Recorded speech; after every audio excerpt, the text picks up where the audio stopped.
think this is the first fight that's going to be breaking out, but how do you do it? You hit the seer attack on the inside. You need to break the Jenny, make sure that they don't have access to that, and then just hit an influx of nades. Nasty already setting up for the long game, hitting out that... Oh, the zip to the top, and yeah, you can reduce damage with the perk, but you just send yourself straight back to the lobby with that choice. It just means there was no choices to be made. There was not a good either side. Damned if you do, damned if you don't, I think.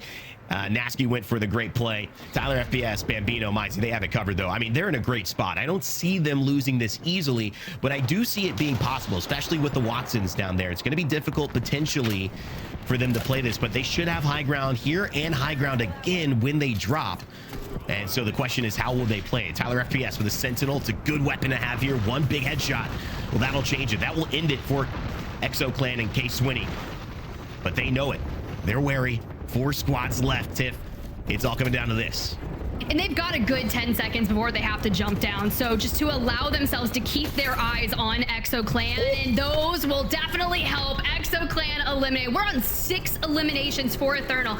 A massive game for them. Oh, are we about to see an evac tower play where you jump kind of and decide where you want to go? I'm thinking Oxygen from Barometer back in the day were the first time to get them just to a roof of a building. You got mother loads coming out, the Dark Veil to split the way. I'm talking visual clutter all over the place. Yeah, so they jump down again to the other height. They've been staying on the high ground this entire fight so far, and the teams inside now are at an even showing with them. They will have to move at the same time. The zone applying pressure. That's 2 squads left. It's Atlas who have gone down. It's Ethernal on the height. They drop down. Bambino with the Havoc, and he will go down. Trojan finds a way to take game 1. From the low ground with ease, and you think back to some of those former fights that Trojan had to go through to get all of the playfield inside of Pylon for their own. They were able to stay inside. Such a solid move for them to hold the high ground. It's going to be open ending, but you can just kind of keep that dive down. No, all right, let's see what we can do here. You got the turbocharged Havoc, and you've got, you know, a gold mag on it, so I love to see that. We're going to make a swing here. Maybe 50 HP left on that player, but does enough to prevent them from peeking. You're applying that pressure all around, and with the exhibit coming through, we still have the black hole available. Honestly, though, you know Kashera is somewhere getting the lay of the land for Kai and Slab. Interesting rotation as well. You see Arcatch just getting so aggressive because he's got 5 kills already. 10 kills overall. It's going to be a big game for Apex Warlords, even if they get to 2nd place.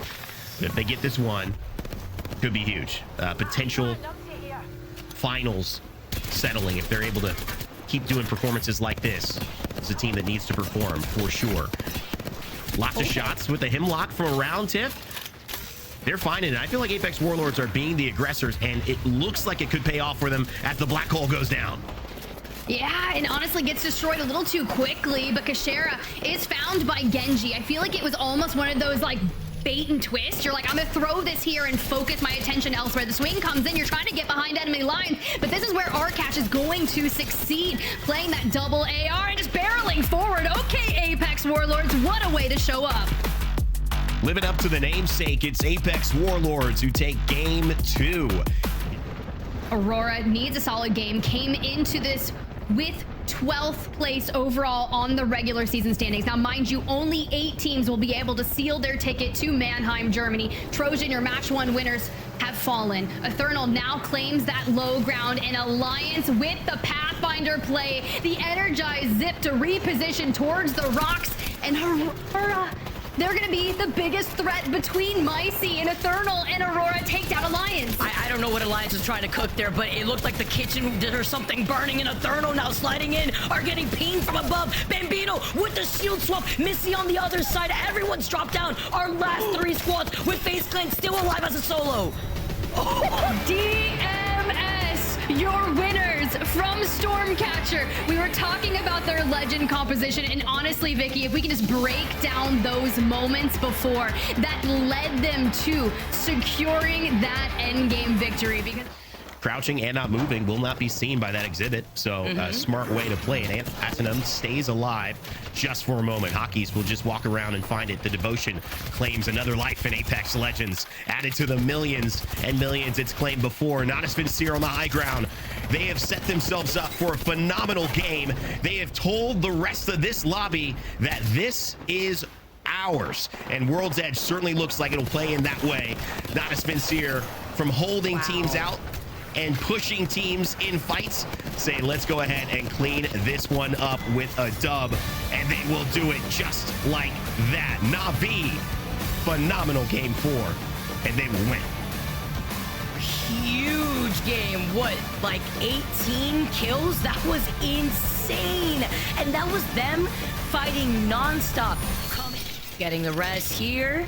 Alliance do have a bunch of death boxes at their feet. The scan coming in from a Bloodhound by Grandma's house. F8 Kid still alive. So is Aurora, looking like they're solos right now. And Trojan and EXO Clan are the big ones that they have to worry about. But these Kraber shots, Tiff, keep landing. I'm all for the Kraber right now. Cause a little bit of disruption here in the end game. Atnum though, Trojan, one thing that's been consistent is them. The entire day they found themselves in these end games, racking up eliminations. Sure, only one so far for this game, but that's because they've been playing from this location since relatively the beginning of match number 5. Now for Alliance, who just hit the Hail Mary reset, are trying to send out. Okay, who's gonna full send effect? They win that 1v1, and just like that, Alliance. Wow, Trojan swung in. They were playing for second, but they have the high ground. Remix with 1 HP EXO Clan. They walk in for free, and they take the dub. Thank you very much, Trojan, who try to prioritize KP instead of that game-winning position, knowing that EXO was going to come in right behind them. As you see, Ethernal from the building on the east. Stay healthy, the Rock on the south, and Rats in the north. Stay healthy would be nice to have maybe a couple more eliminations to bolster alongside a 12-point placement point win. But see if we can piece apart Rats in the meantime. You get the opening knock onto Mania, which honestly, they may be able to reset unless Stay Healthy swings this. Now, if Stay Healthy swings this, that is going to open the door for Ethernal to push on in. See if they can play it out, playing off this high ground here. Remember, this is the game-winning position that we've already seen so many teams take control of. Going back to our previous game with Navi, getting this res now here on that slight low ground. Ethernal looking at both Rats and Stay Healthy that have height. Again, Stay Healthy have the game-winning spot, but can Ethernal pinch them together with Rats? I don't know, man, but they're getting knuckle clustered for days from Stay Healthy. That is one of the most annoying abilities, and here they go. Ethernal v Rats on this side, and you know that means Stay Healthy is going to be privy to that third party and will inevitably win this if everything goes right. Micey, just 1 HP left, goes down. Bambino, the only one from Ethernal, trying to stave off anything we can. And Mania, we just need a Stay Healthy cleanup, and this should be a match win for Stay Healthy. For free, Stay Healthy. They were able to clean up that north side of the zone, and they just walked in to clean up the rest of the fight at their feet. Tip, another game-winning position for another squad to make it in a circle like that that is north of the tracks that lead out of Monument. Hey, it was definitely well needed. You think about where they started in prior to match day number 8. They were in 19th place, Vicky. So we're talking about just even making sure that we can qualify for the regional finals. And this is, they do have another gameplay day tomorrow. So they're in Group C. So we may be able to see them in the regional finals. Ooh, all right, Disguised here, trying to get through these piercing spikes. They can be one of the biggest enemies left in the lobby. Purple Mag on the Havoc, which makes it feel pretty nice regardless, considering it got that rework on the Mags. Trying to take angles and fight through whatever you can. Sometimes you just gotta push in with the Hemlock and let enemy look to clean things up. Vanity now eliminated into the top 4. Do we have enough time to get a reset without anyone pushing? Well, you should be able to, because you just have a nice Jen Burton on your roof. That's all you have to worry about, right? But you say that, and Jen is incredibly scary of a player like we know it, and maybe trying to see if you can find an opportunity to capitalize off of what is left of these squads. KCP with blue evos, though, calling in an evac, right? Looking at them, though, is Oblivion waiting for them to try to commit here, but the smoke nades, there's only so much you can really do here when you're forced to only go in one direction, Tiff. Yeah, you throw down 2 knuckle clusters and a ton of nades and you save the mother load, but here's what happens.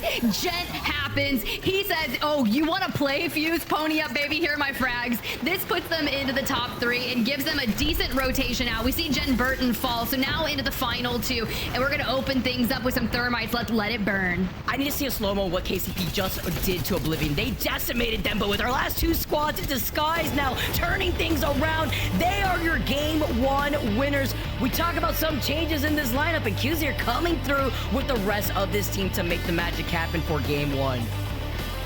That's quite impressive for DSG.